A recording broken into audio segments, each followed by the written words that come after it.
Welcome to the Deep Dive. Today, we're really getting into what makes professional connections work, how to move beyond that, awkwardness. Right, and into genuine engagement. Exactly. Yeah. We're looking at this set of notes. It's called Networking Without Lying, How to Schmooze Without Selling Your Soul. Mm. And the goal really is to give you actionable ways to build a network that's actually meaningful, not just big. Yeah, absolutely. We're not digging into those superficial tricks or, forced chats. No. We want to see how you can build real relationships, the kind that help everyone involved. Think of it as a shortcut. Right. A shortcut to connecting in a way that feels, well, natural, effective, not Yeah. transactional. Because that old image of networking, let's face it can be a bit. Cringe. Yeah, exactly. Cringe, the stiff handshake, the business card flurry, the empty, let's connect soon. Mm. But what if we could, flip that script? So today, we'll look at how to make those first meetings actually spark something. And how to avoid those behaviors that just scream desperation. Right. And how to follow up without feeling like you're basically haunting their inbox. Okay, so let's just jump right in. Let's talk about what makes people sort of recoil from networking in the first place. Ah, the painful stuff. Yeah, the really painful encounters. Our notes call this section, rather aptly, the Networking Nightmare Hall of Fame. Oh, boy. We're talking behaviors that leave an impression, but for all the wrong reasons. Oh, we've all seen these. Or maybe be it on the receiving end, unfortunately. Definitely. Like the human business card. You know this person. Mm-hmm. Their first move is just thrusting a LinkedIn QR code at you. Mm-hmm. While looking somewhere else. Exactly. Often while, eyeing the shrimp cocktail or already half in another conversation. It's not connection. It's just visual capture. Yeah, it's immediate acquisition. And then there's the trauma dumper. Oh, gosh. You're at a tech conference, maybe expecting to talk about, I don't know, AI trends. Right. And suddenly you're getting the entire life story. The recent divorce, the childhood struggles from someone you met, 5 minutes ago? It's such a mismatch. The context, the level of intimacy. Yeah. It's just wrong for that setting. And what's really interesting is how fast that shuts down any chance of a real professional connection. Instantly. Oh, absolutely. Creates immediate discomfort. You feel trapped, kind of. Yeah. And we can't forget the name dropper. Ah, yes. This person just casually peppers every sentence with names of supposedly important people, but the links are always so flimsy. Like, oh yeah, I was just chatting with Elon. Right, and the chat turns out to be like a single reply on Twitter. Exactly. It just screams, trying too hard, trying to borrow credibility. It does. And, the notes also mention some listener poll results, some really memorable negative experiences. Like what? Well, apparently, some people have actually been cornered for multi-level marketing pitches at these events. No. Yeah. At a professional networking event. Yep. Completely misses the point, right? And unbelievably, someone reported another attendee actually crying on their lapel pin. Wow. Okay, that's extreme. Yeah. It is. But these examples, even the extreme ones, they really highlight how easily networking goes wrong when the focus isn't on genuine connection. Right, when it becomes about blatant self-promotion or just inappropriate behavior. Exactly. And highlighting these nightmares, well, it serves a real purpose. It shows us what not to do. Precisely. It draws a clear line. Here's the bad stuff. Now let's talk about what actually works, what feels authentic and respectful. Okay, so that brings us to the good stuff. The anti-sleaze strategy, as our notes call it. Right. The core question is, how do you become memorable for the right reasons? Yeah.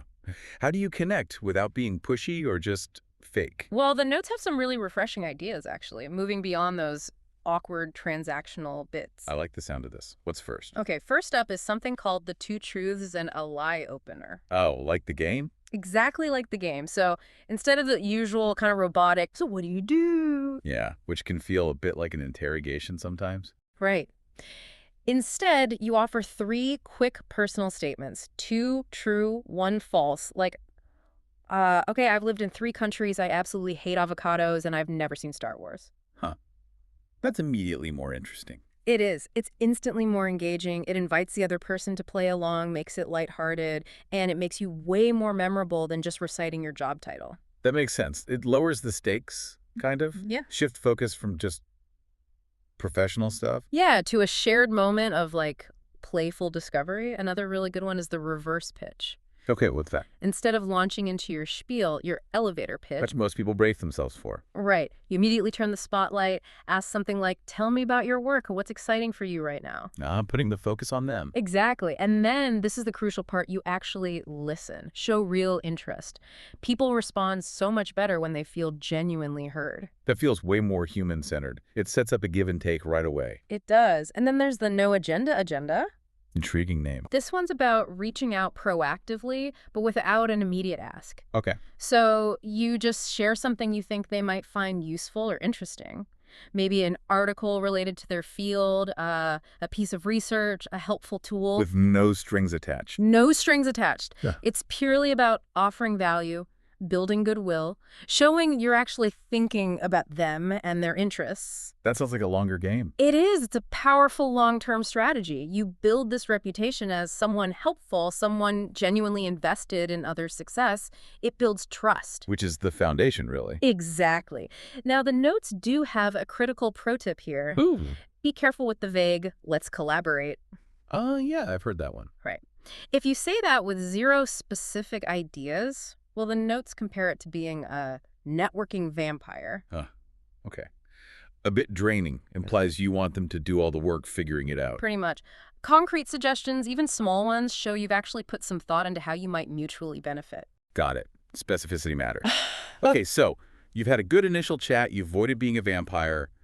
What's next? Right. Now comes a part where, honestly, a lot of promising connections just fizzle out. The follow-up. The follow-up. So our next bit is called the ghost-proof follow-up. How to actually nurture that initial spark into something lasting. And doing it authentically. Not like you're, chasing them. Exactly. And the cornerstone, according to these notes, is the 24-hour rule. Okay. Simple enough. Follow up within a day. Within a day, yes. But the key is personalized. Not just a generic, nice meeting you. Definitely not. Resist that urge. Reference something specific from your chat. The notes give a great example. Your passion for vintage synthesizers was fascinating. Definitely cooler than my usual spreadsheet battles. I like that. It shows you were actually listening, not just waiting to talk. Precisely. That personal touch makes a huge difference. It proves genuine connection. Okay, what else? Building on that is the value bolt-on. Value bolt-on. Yeah. Basically, attach something small but genuinely useful to that follow-up message. Like what?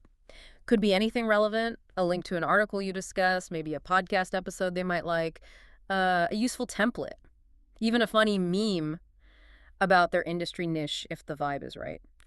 So you're offering something tangible again? Exactly. It shows you're still engaged, still thinking about the conversation, and it positions you as thoughtful, resourceful. It's really quite effective. That makes sense. It moves beyond just saying hi again. Right. And finally, the notes suggest using the soft close. Okay. Sounds gentle. It is. Instead of a demanding, let's get a coffee next Tuesday at 10, which can feel pushy, Yeah, it puts pressure on them. try something more like, hey, no rush at all, but if you ever find yourself thinking about mention the specific topic you discussed, I'd be really keen to hear more of your thoughts. Specificity again and low pressure. Crucial. Mentioning that specific topic makes the offer feel relevant, not just a generic networking chore. And that specificity, the notes say, massively increases the chances they'll actually respond positively later. Makes sense.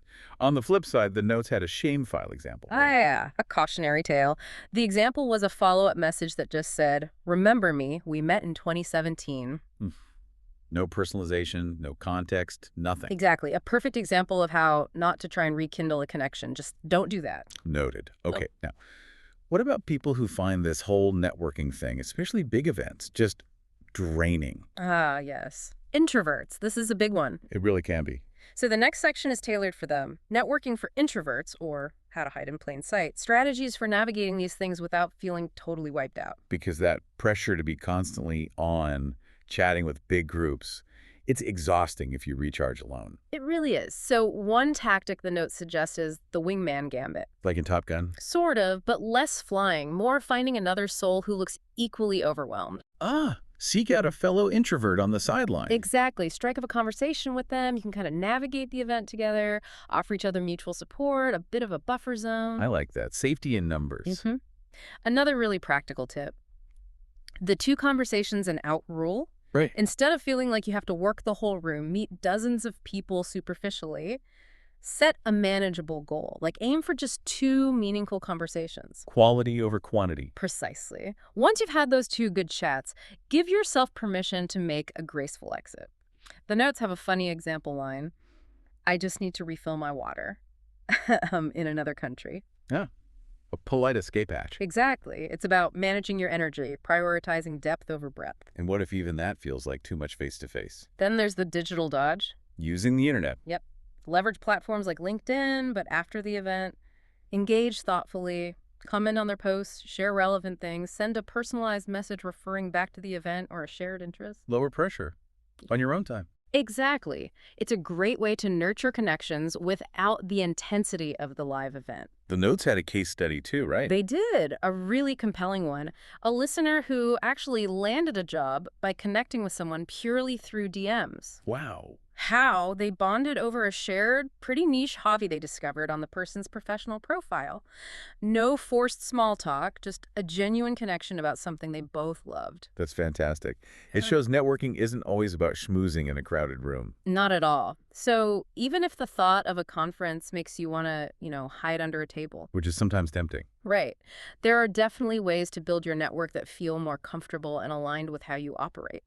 That's really encouraging. Yeah. But, even with the best intentions and strategies, sometimes things just go wrong. Awkward moments Oh, happen. absolutely. Which brings us to our next segment. When networking goes wrong, damage control. Practical tips for recovering gracefully. We've all needed these at some point. Okay, scenario 1. You completely blank on someone's name. You know you've met them. What do you do? It's the worst feeling. The notes suggest being tactful, acknowledge the lapse, maybe while subtly glancing at their name tag if they have one. Like Something like, hey, you, with a slight pause and maybe a quick glance down. It's great to see you again. Often that little pause gives you the split second you need. Or they might offer their name again. Smooth. Okay, what about the dreaded overshare? You accidentally let slip something a bit too personal. Yeah, happens in the heat of the moment sometimes. Yeah. The suggested fix is don't dwell on it. Acknowledge it lightly, maybe with a quick, anyway, and then immediately pivot. Redirect. Redirect the conversation back to a professional or neutral topic. Yeah. Minimize the awkwardness, move on quickly. Got it. Yeah. And what about, the accidental rival? You say Yeah. something maybe slightly critical about someone. And then realize the person you're talking to is their biggest fan. Or their boss. Exactly. Yeah, that's tricky. The key is acknowledge the connection briefly, like, oh, I didn't realize you knew them well, and then change the subject fast. Don't try to justify or explain. Just move away from the topic. Don't dig the hole deeper. Definitely not. Yeah. But, sometimes these failures aren't failures at all. The notes had a great redemption arc story. Oh, yeah. A listener accidentally spilled red wine all over a CEO at some fancy event. Oh, my God. Mortifying. You'd think. But apparently, instead of disaster, they both just started laughing about it. They ended up bonding over dry cleaning budgets and had this really memorable human conversation. Wow. So the mishap actually created the connection. Exactly. Sometimes those moments of shared, slightly embarrassing humanity can be surprisingly powerful. It breaks the ice in a major way. That's a great reminder. It's often about how you handle the awkwardness. Absolutely. That social grace, that ability to recover, can actually make you more memorable and in a good way. Okay, so as we wrap up this deep dive on authentic networking, it's time for some practical takeaways for you. Right. Your homework. First assignment. Stalk one person. Ethically. Ethically being the key word. Yes.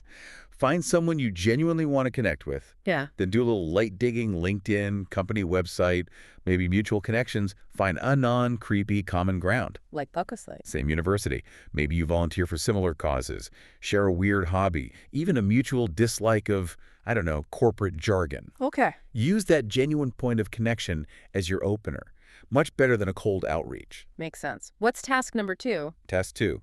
Practice the emergency exit smile. Develop your graceful getaway move. Exactly. Have a polite, concise phrase ready for when you need to end a conversation and move on. Or just need a breather. Something simple like, it's been great chatting, I need to quickly catch someone before they leave, delivered with a genuine smile. Having that ready can make navigating events much less stressful. For sure. And looking ahead, our next deep dive. We're venturing into some, potentially tricky territory. Oh. Office politics for the politely petty, how to win without becoming that guy. Ooh, Interesting. Navigating workplace dynamics. Exactly. So definitely tune in for that one. And until then, maybe a final thought for you listening. Yeah. Take a moment. Maybe update that LinkedIn profile you've been meaning to.